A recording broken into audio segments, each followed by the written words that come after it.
ulardan haj qilish saqit bo'lmaydi, ammo fursat chiqarish uchun yana o'z yo'lini qilish kerak xalqimiz. Ammo vatan sirtidiki, xosatan Yevropa, Amerika vatanning sirtida mayli O'rta Osiyoda yashayli, sharoiti turib, bu sharoitning eng beshida hamda vatan sirtidagilarga pasport qiyinchiligi yo'q mening bilishimda. Ikkinchidan moliya qiyinchiligi asosan yo'q. Moliya qiyinchiligini biz azroq so'zlab kelsak, haj qilish uchun ketadigan pul albatta $3000 atrofida. Bu $3000 atrofidagi pulni vatan sirtidagi har bir Sharq Turkistonlik muhojir uni topay desa albatta qodir bo'la oladi. Mushunchalik bir sharoitga erishib turib yana haj qilmasa, mana bu hadis debdiki, sen xohlasang yahudiylik holatda o'l, xohlasang nasorolik holatda o'l deydi. Mana bu hadisdan yana bu haj qilishga qodir turib buni qilmasa, Peygamber Aleyhisselam'ın hadisinde bunu ya Yahudi yoki nasara holatda o'lib olsang bo'ldi deb buni mecazi bu şekilde ifade etmedi. Shundoq. Ya men da hozir gapimning yana bir oxirida yana bir hadis esim kelyapti. Payg'ambar alayhisolatu vasallamdan bir sahoba so'rab keldi. Ya Rasululloh, mening dadam haj qilishni iroda qilgan. Ammo haj qilolmadi. Haj qilishdan ilgari o'lib ketib qoldi. Biz buni men dadam tarafidan men haj qilsam bo'lamdi degandan keyin Payg'ambar alayhisalom nima deb javob bergan? Payg'ambar alayhisalom deganki, seninki dadangning boshqa bir insonga to'laydigan bir qarzi bo'lsa, puli bo'lsa, u pulni dadang o'lib ketsa sen to'lamsa, to'lamamsa deb so'ragan. So'ragandan keyin bu kishi degan, albatta men uni to'layman. Dadamning qarzini albatta men o'z ustimga olaman degandan keyin, undoq bo'lsa Allohning qarzi ado qilishga eng haqdorroq. Undaqda dadangdan haj qilishing kerak degan. Buningdan ba'zi ulamolar deydiki, bir odam mushundaq sharoit turib haj qilmadi. Haj qilmay o'lib ketdi. O'lib ketgandan keyin u odamningki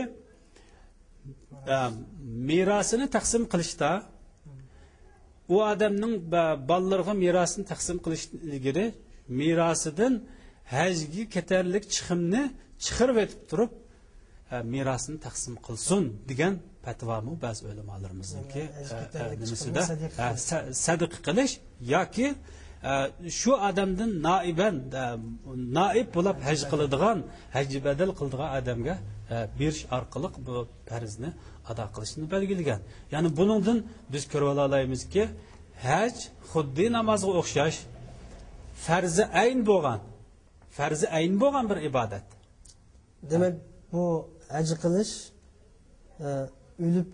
haj qilish qodir turug'liq, uni qilmay o'lib ketgan o'likdan saqit bo'lmaydi. Shundoq. O'lib ketsimi, uning pulmili bo'lsa, cho'qim haj qilishga loyiq pulmilni boshqa bir kishi noiban haj badal qilish orqali ado qilish.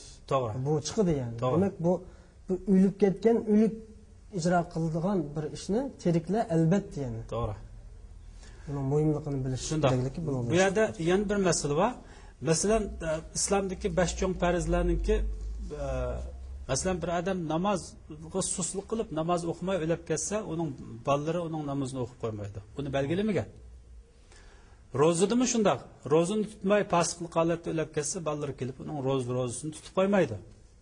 Ammo haj kelgan vaqtida hajning muhimligidanki sababidan Payg'ambar alayhisalom, garchi u odam haj qilolmay, sharoiti turib haj qilolmay o'lib ketsimi, boshqa odam uning haj qilish kerak deb alohida buni eskartganligini mana bu hadisdan biz ko'rib olamiz. Alloh razı bo'lsin. Assalomu alaykum va rahmatullohi va barakatuh. Haj to'g'risidagi qoida, prinsiplar bir qadar bu faoliyat, cho'ng bir faoliyat bo'lganligi uchun nihoyatda ko'p. Ammo vaqt munosabati bilan biz bu yerda bu qadar tushuncha berib o'tamiz qarindoshlarga.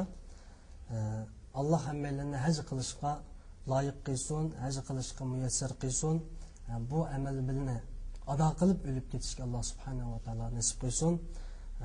bugungi haj to'g'risidagi programmamiz mushada oyoqlashdi. Oxirida biz shu Uyg'ur TV'siningki diniy sahifasiga yaqindan kuch chiqarayotgan, badal to'layotgan, mushaqqat chekayotgan bizningki ustozimizdan vatanparvar bizning rahbarlarimizdan Abdujalil Qarqash akamizga Allohdan omonlik, salomatlik va Allohning jannatlaridan tilaymiz. Alloh hammalardan rozi bo'lsin. Kelar qatimliq programmamizda ko'rishaylik. Xayr xo'sh.